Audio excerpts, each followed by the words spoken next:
Hello, welcome to another live Google Hangout on the Living Income Guaranteed. And today we are discussing the psychology of economy and advertisement. And this is something that we have begun discussing also in our previous session with regards to the psychology of government and why it is important to consider this less seen aspect in which we all as human beings participate, which is our consumer habits, and how we are essentially forming part of the economy in a way that we might not even be very aware of.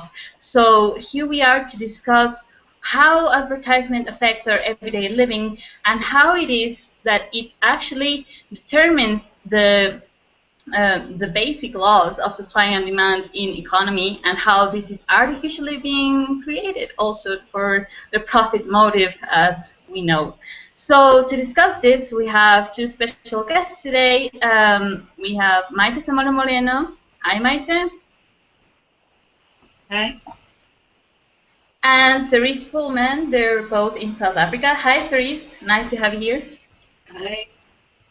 Thanks for having us.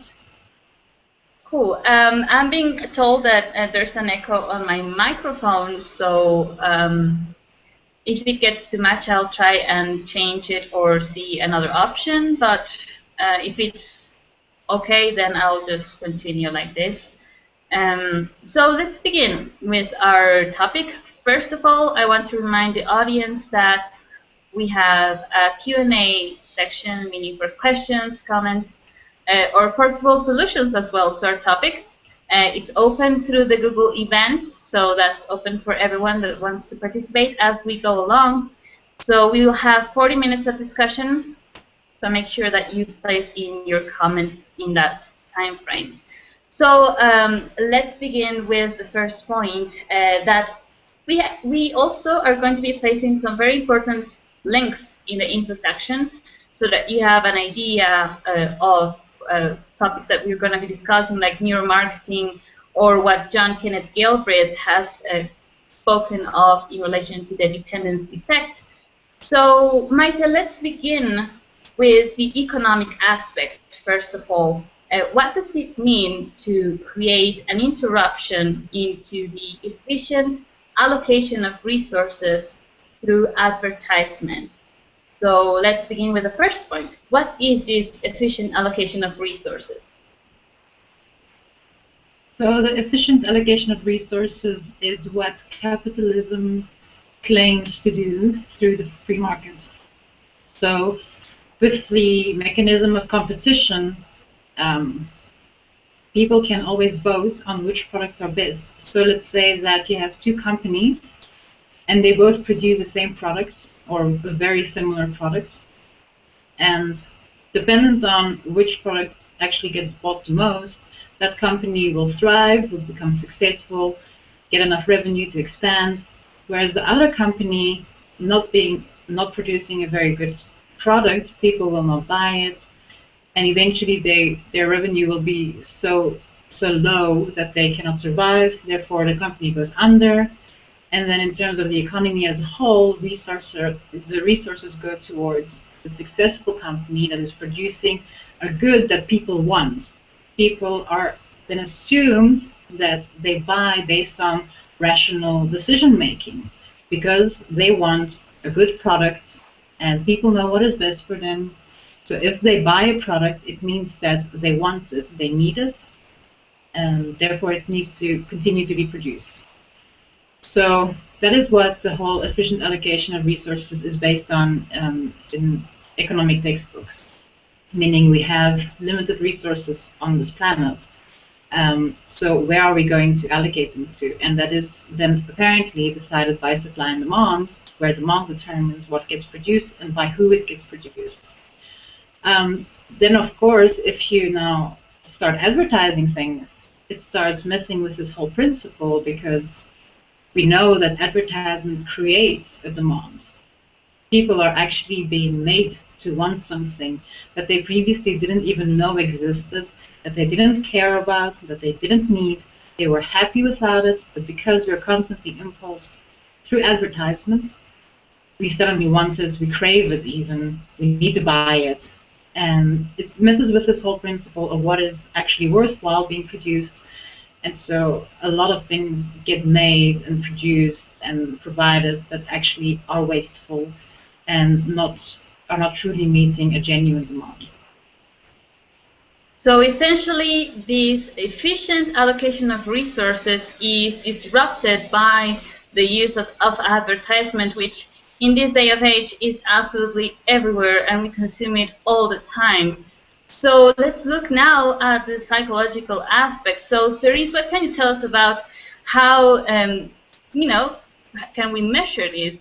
How the psychology, for example, is there any type of research that indicates that this is in fact being a point that is disrupting the sufficient allocation of resources, or how is the behavior of consumers being manipulated?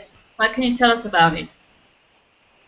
Well, there hasn't been any research into how advertising affects society as a whole or individuals, because that's simply not where people's interests lie. The research goes into making advertising more effective in terms of making people buy the products. So the research that has been done has shown that in every person, most of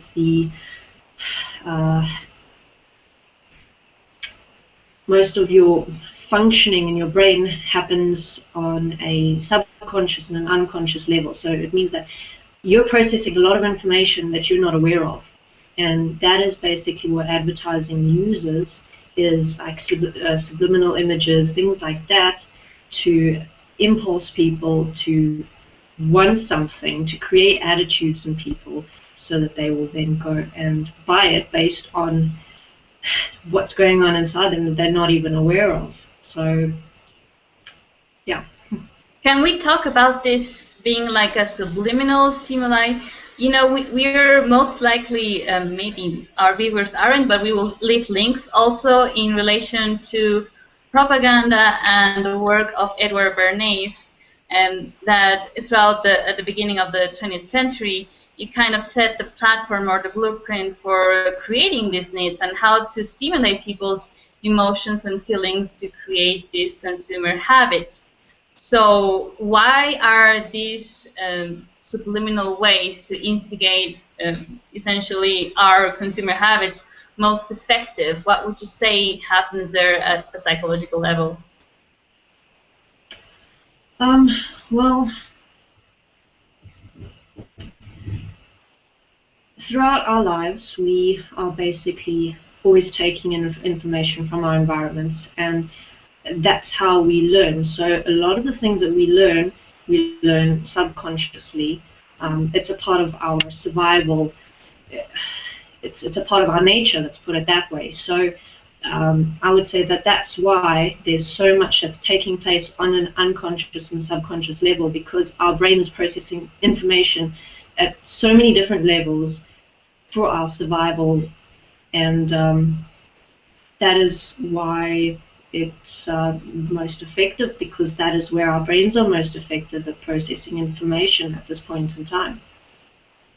And on a cultural aspect, because right now everything seems to be almost categorized in terms of creating the consumers according to personalities, gender, culture, and how does this also affect, what makes a product appealing to certain types of people, for example, and whether this also is now part of a corporation's profit scheme as well? What do you guys have to say about this?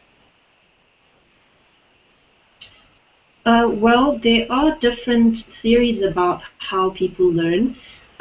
Like, for example, there is a classical conditioning theory, which is based on, it was designed by a guy named Pavlov, and a very popular study that he did is called Pavlov's bell, which is basically he taught a group of dogs to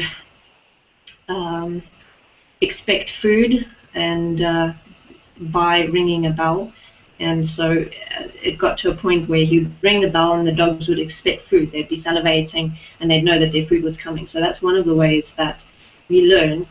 Basically, it's by repetitive stimuli.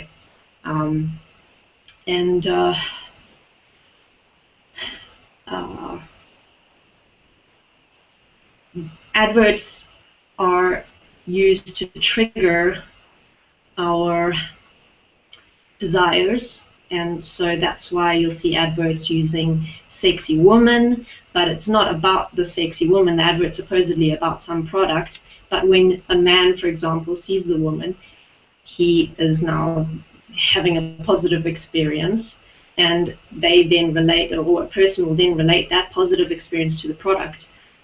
And that's kind of what makes advertising so effective. It's because it triggers positive experiences within people, and those experiences get linked to the product.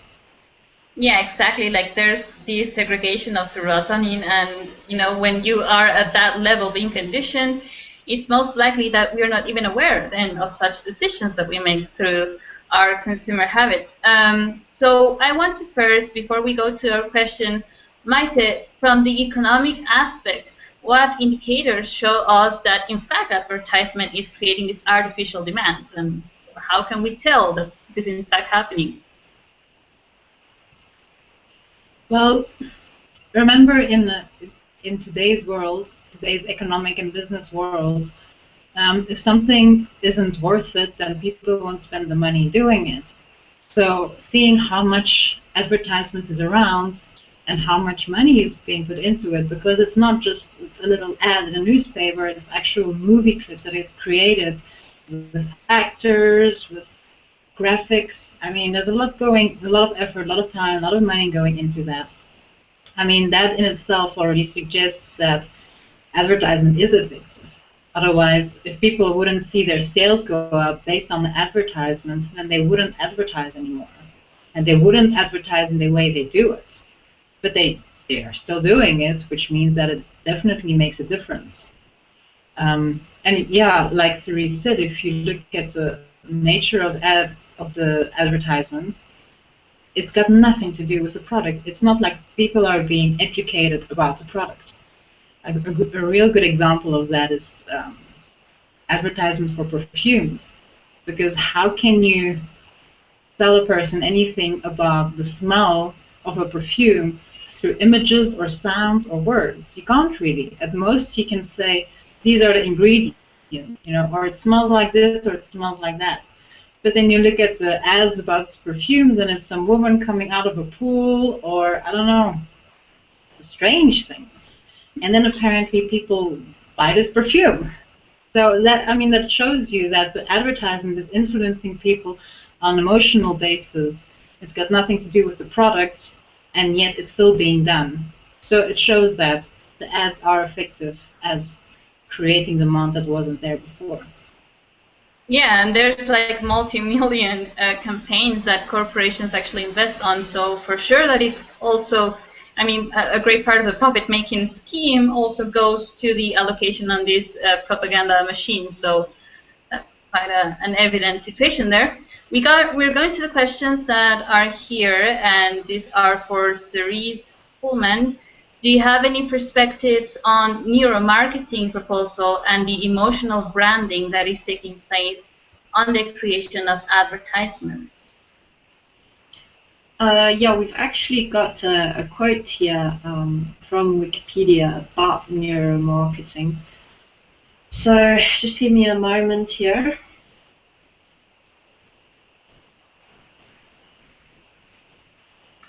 Oh, to Osivania Maciel, that's asking, hi, where are you from? We are from various countries. Maite is from Belgium, Cerise Poolman is from South Africa. I'm from Mexico, and that's where we are right now. So thanks for watching, and if you have any questions, let us know as well. Okay, so this quote is directly from Wikipedia. The main reason for neuromarketing is to inspire the desired reaction in a person's perception as deeply as possible.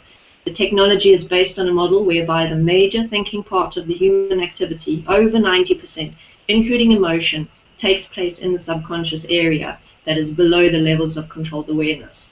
For this reason, the perception technologists of the market are very tempted to learn the techniques of effective manipulation of the subconscious brain activity. Neuromarketing was coincidentally designed by psychologists. So I think that neuromarketing in itself is something that really actually shouldn't exist, because advertising the way it is shouldn't be the way it is, and psychologists shouldn't be using the knowledge that they know the way that they do. Psychology should be helping people, it shouldn't be exploiting people. And that's exactly what neuromarketing does. Yeah, and he's also asking, saying, let's also consider the body language that also creates the vision of what society is. So it's not about only buying a product, it's about buying into a personality, whether you are a man or a woman, as it showed in the awesome documentary Codes of Gender. So thanks, Gabriel, for your proposition of that documentary. We will make sure that we include it in the links of this Hangout, because it's essentially very important for all of us as consumers. I mean, we all have money, we all buy, to inform ourselves in which ways we are essentially being directed, or let's call it bluntly brainwashed, to be consuming from a rather suggestive emotional perspective or feeling perspective. So thanks for your questions and your perspectives. We got another one from Anna Briggs. First one is, what is your perspective on when people know about the effects of advertisement and the background, that they still support them and in the legal systems as well? So yeah, that's the first one. Well, I suppose there are probably quite a small number of people who actually know the extent to which they're influenced by adverts, and most likely most of those people are going to be in the advertising business, or they're going to be psychologists, and basically, obviously, the fact that they know what this does and how it functions, and that they do nothing to change the system, means that they are cashing in it probably, or they just are not interested in promoting a change. So yeah. Okay, Maite, do you have any other perspective? Well, also in terms of consumers in general, we understand that the purpose of advertisements is to influence you.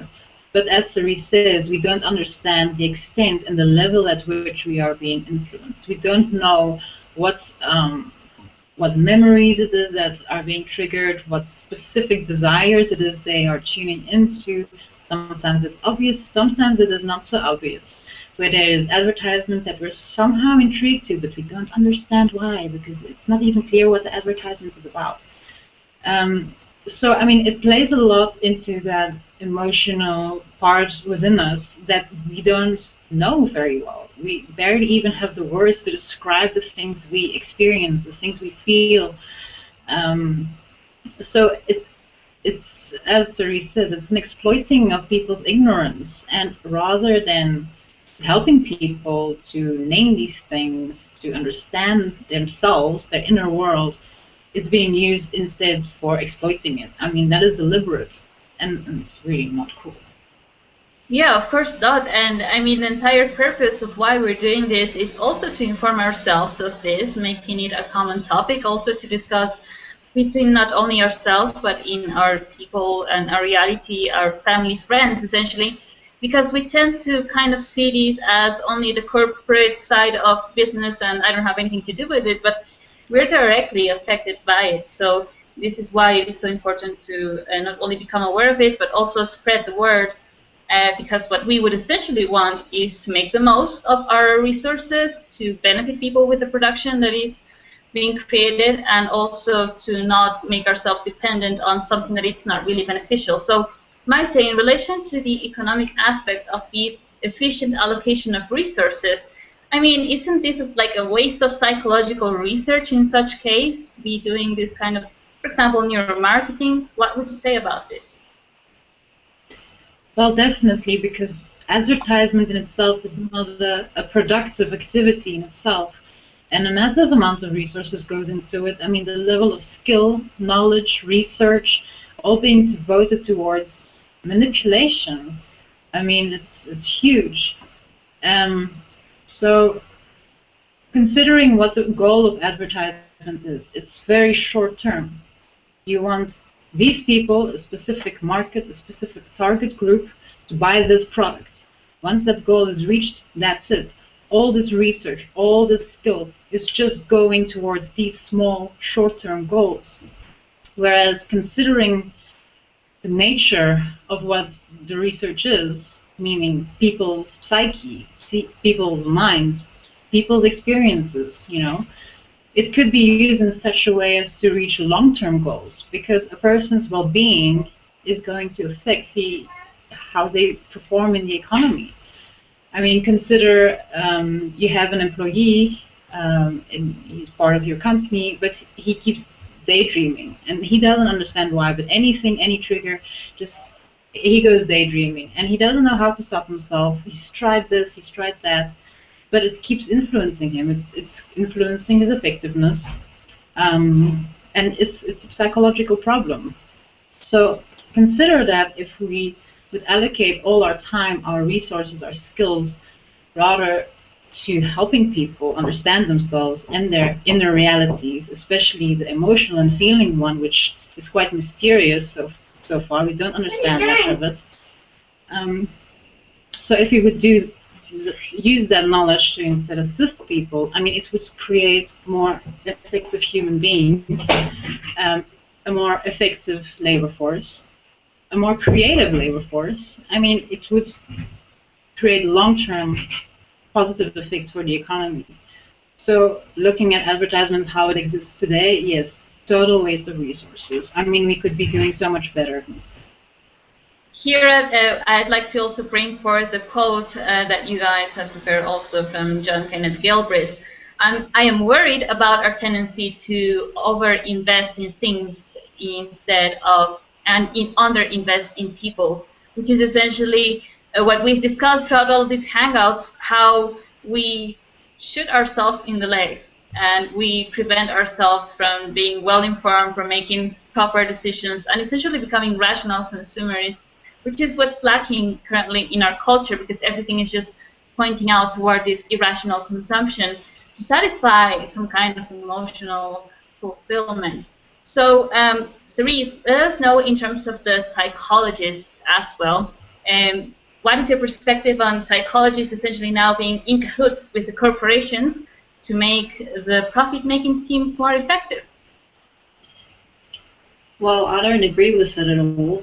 As I said earlier, psychology was supposed to be about helping people understand themselves better, and now what is happening is that psychology is being used to basically take advantage of people's unawareness of themselves and exploit that for profit and for the gain of those companies doing the adverts, and for the psychologists who are now obviously developing all of these schemes that are making a lot of money for a lot of businesses. So yeah, I don't agree with it at all. I find it immoral, and it's not what psychology is supposed to be about.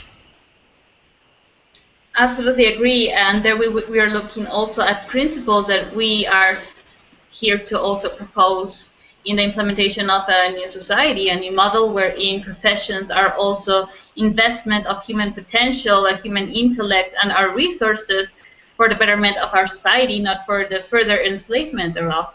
So let's go on to some questions here. This one is by Anna, and she's saying, would there be advertisements in a living income guaranteed model? And if so, how would it look like? What would it focus on? What would you say, Maite? Well, the principle that is used within capitalism of people need to be able to make informed decisions, which is used as the rationale and the justification for why advertisements exist today, that reason, that principle is valid. People need to be informed. But right now, advertisement is not informing us about anything. So what we suggest for the living income guarantee proposal is that advertisement is really about giving people facts, giving people information about the product. What material is used within it? Where does the material come from? What is the product for? How long is it going to last? Who needs it? Like, what's its purpose? For instance, people who deal with this a lot, maybe it's designed for that purpose. So that people don't think that they need something when they don't. Because advertisement appeals on a general level, like it will invoke happiness or excitement or things like that. The things that everyone wants. So people go buying things that they don't actually need, just because they want that experience that the advertisement is promising them. So we need to definitely just make sure that the people who actually need a product get the product that they want. So the advertisement is about, it's more an infomercial in the literal definition of the word. It's about information, giving people information so that they can make rational, informed decision, not based on emotion, but based on facts, based on assessing, well, do I need this? How will this change my life? Do I support how this product was made? Things like that. So that would be the first point. However, before a product even gets produced, before we even get to advertising it, we suggest that it has to pass a review from some kind of Bureau of Standards. And I know some countries already have bureaus of standards. I don't know what they do with their time, because so many products get made that break within a year, break within 2 years. Even food items that we know are unhealthy, they get approved. So, you know, we need to make some real standards, a bureau of real, genuine standards that are actually going to protect the consumer. So before anything gets advertised, it first needs to actually pass, well, basically receive approval that product can be made, can be produced from the Bureau of Standards. So on that, we would all need to agree, what does the product need to adhere to? What are the standards? In what way do we need to be protected? Then one more thing is that, we suggest that a product gets made in a way that it lasts as long as possible. That is an important point. We get so many things that are made right now where immediately after the warranty, it breaks. It's like you can predict it. I mean, we've had experiences where the same computer screens were bought on the same day, and on the same day they all broke. So you know it's programmed to break at a certain point, and it's right after the warranty expires. So those type of things are just not acceptable. So that is one important value that needs to come through, which we are currently not even raising our voices about. It's just happening, and consider the amount of resources that are being wasted by reproducing the same good over and over. I mean, back in the day, when a car was made, when a tractor was made, it was made to last. It was a real thing. It was going to stay with you for almost the rest of your life. That doesn't exist anymore. We really have to consider going back to that, especially with so much discussion going on about the environment and how bad we're doing, and will we survive even? Is this planet going to blow up in our faces? So, I mean, we really have to start getting serious about this stuff. It's not just a discussion about economics and, you know, something that is far away from your bid. This is happening. We have one planet, finite amount of resources, and look at what is being done with it. I mean, we really have to stop. And then one more point, which is actually maybe the most important point, is that we suggest that before also a product gets created, is that a company must sit together with some kind of an institution, some kind of government planning institution, to see whether there is an actual demand for your product. Meaning that you have to be able to show that people want it, that people need it, that the need and want already exists, so that you are the one supplying them with a good or a service that's going to satisfy this want or this need. To make sure that you're not going to just make a product, then create the desire and the want for it, and then according to that make a lot of profit. So in this, we can say that the efficient allocation of resources would be the platform of this whole apparatus of production, and therefore the proper advertisement of it, which is mostly like an infomercial in the strict meaning of the word. And so not only consider the environment, our actual resources, but the genuine necessity of such production for the people, and not just profit-making products that really we don't necessarily need. So I obviously fully agree with that. And we are going to have another question from Anna as well. She's saying, does either of you know the psychological and economic effects and after effects of societies such as communist USSR, where there were no advertisements and that are now capitalist societies? I personally haven't looked into it. Neither have I, sorry. Can't answer that. Yeah, there is a very interesting movie, maybe some people have watched it, Goodbye to Lenin, and it revolves quite a lot about the kind of concealing the advertisements as a form of, concealing the fact that capitalism has arrived to Germany in the left democratic Germany. So it is something that generally we all get used to. I mean, if you're born also, for example, these newer generations, my perspective is for sure that people get used to it. And we also had a little bit of this discussion, Anna, with Hilda from Slovenia, who lived in Yugoslavia, or previously went through that transition from Yugoslavia to Slovenia, and how that aspect also shaped this whole mentality of now being overwhelmed with all these products to consume, whereas before it was a rather plain but functional type of living. So that is, I think it's called the ownership of something like that, or collectivism. I will leave a link for that Hangout because it's very interesting. We have the discussion with an American person in the full bloom of capitalism, growing up from the 60s up to now, in the capitalist development, and Hilda from Slovenia also going through that transition from communist Yugoslavia to Slovenia. So that's for further research there. We have another question from Julio Risco Bracamonte. He's asking, can also the advertisement influence a mental or energy level in what we eat, and how? You have a perspective, Cerise.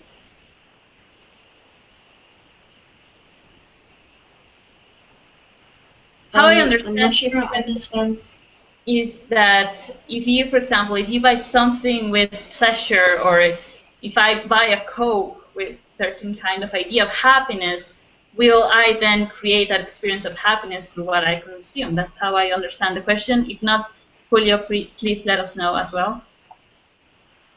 Okay, well, in that respect, yes, there actually has been recent research using functional MRI screenings, looking at what parts of the brains activate when people think about or see an image of a particular brand. And the brands that are well known, like Coke, for example, do light up specific areas of the brain that are linked with happiness and positive experiences. And people who see images of a product either that they don't know or a product that they don't regard very well, it lights up other sections of the brain that are linked more with negative experiences. So yes, the answer to that question would be yes, your body is influenced because you are experiencing positive or negative experiences within your body.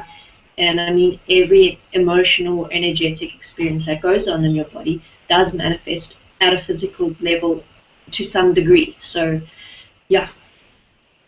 Cool, thank you. And I would like to say hi also to Nazar Sayed, who is watching. Thanks for watching.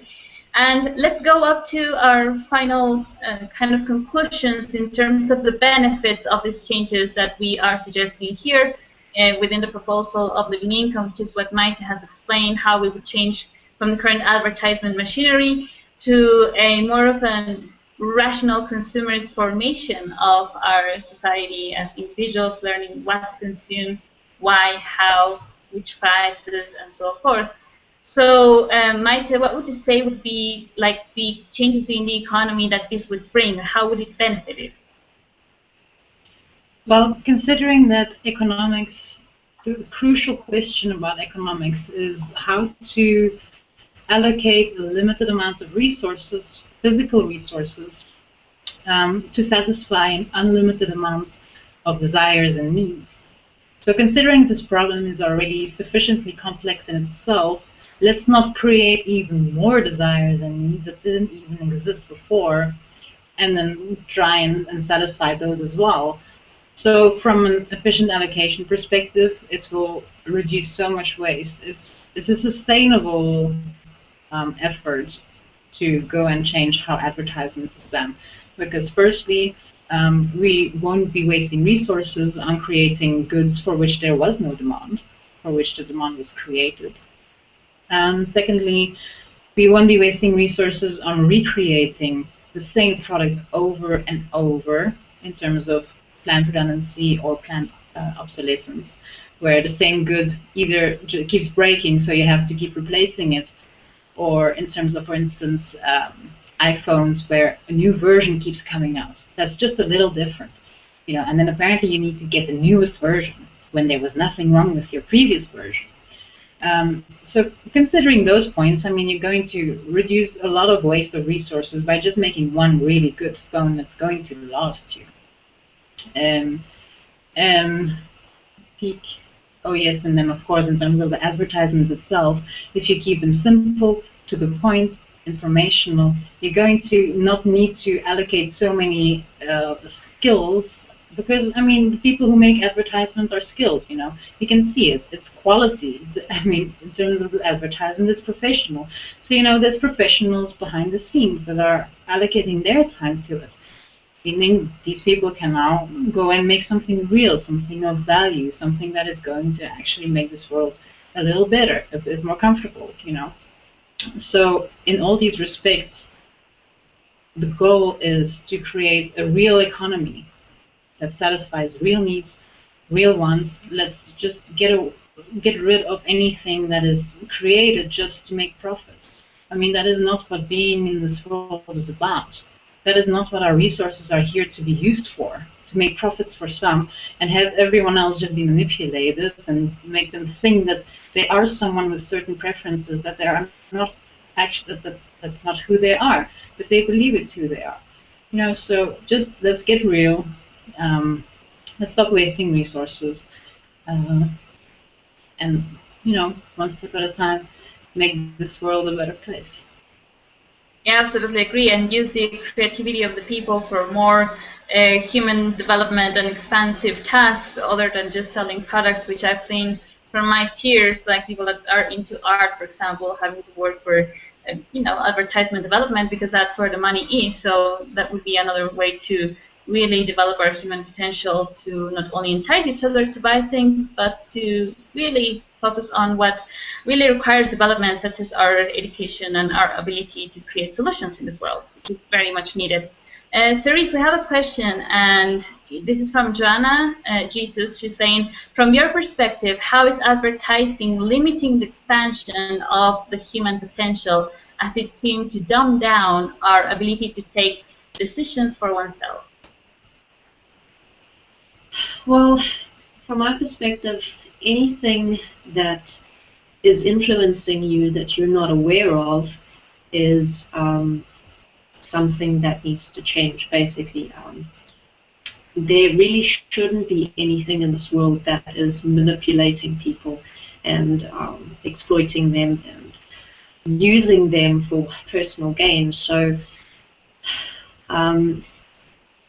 it's limiting because we're not aware of what's happening, and we're being influenced to make choices that we can't really say that that is this is my choice. This is actually what I want, because we're being impulsed with all of these positive feelings through the adverts to want something. And I mean, if you look 6 months after you've gone and bought it, you realize this thing didn't change my life at all. I just basically wasted all that money. I got excited about something that really made no difference to me. So it's keeping us in a loop of wanting all this stuff, and it's like just a distraction, really. We're focusing on all of this really fancy, pretty stuff, and we're not looking at ourselves. We're not realizing the extent to which we're being influenced. And yeah, it's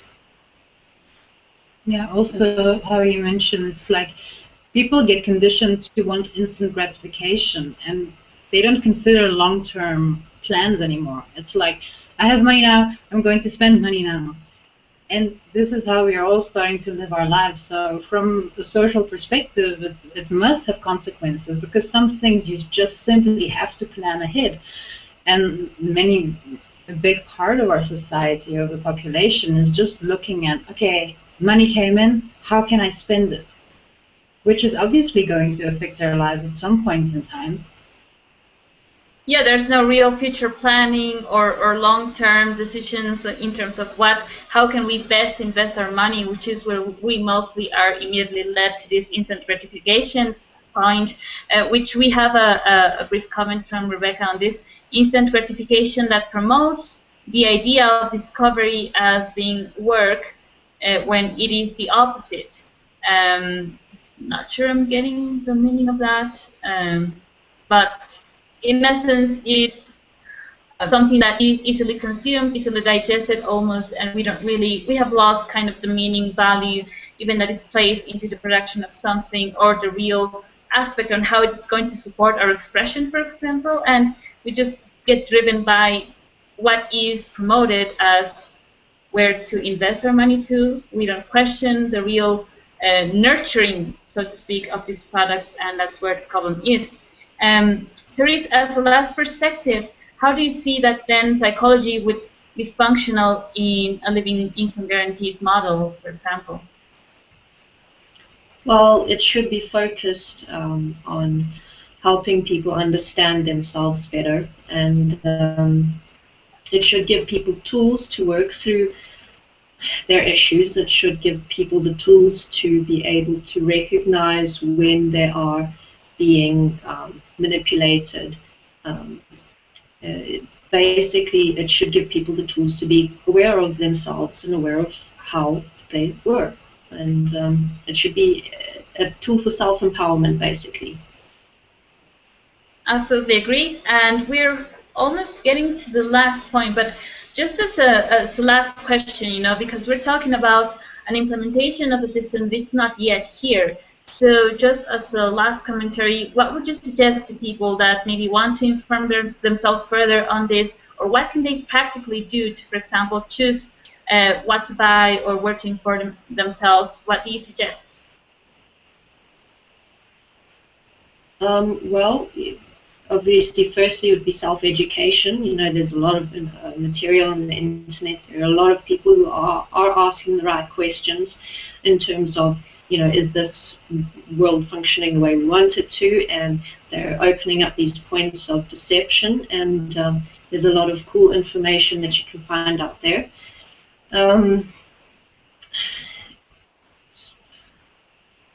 I can also suggest a documentary, The Lightbulb Conspiracy, for everyone, because they explain what Maite had touched upon as planned redundancy and planned obsolescence, very important.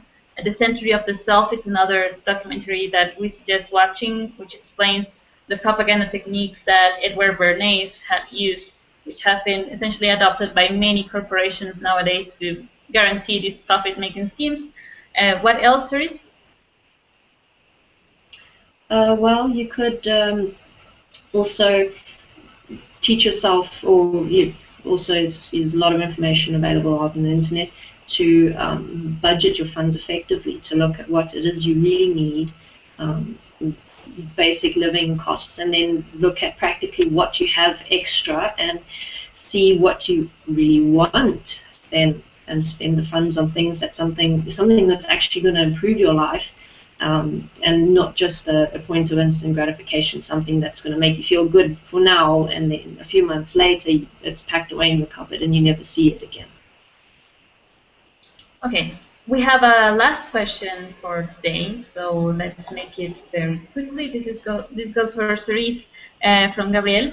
In regards to the research of the conflict and abuse that is taking place in the globe, how would you say that advertisement plays a role in deviating the attention of society from issues like, for example, what happened with FIFA, which is the poverty that is existed in Brazil, being deliberately ignored while building these colossal stadiums in Brazil for this event?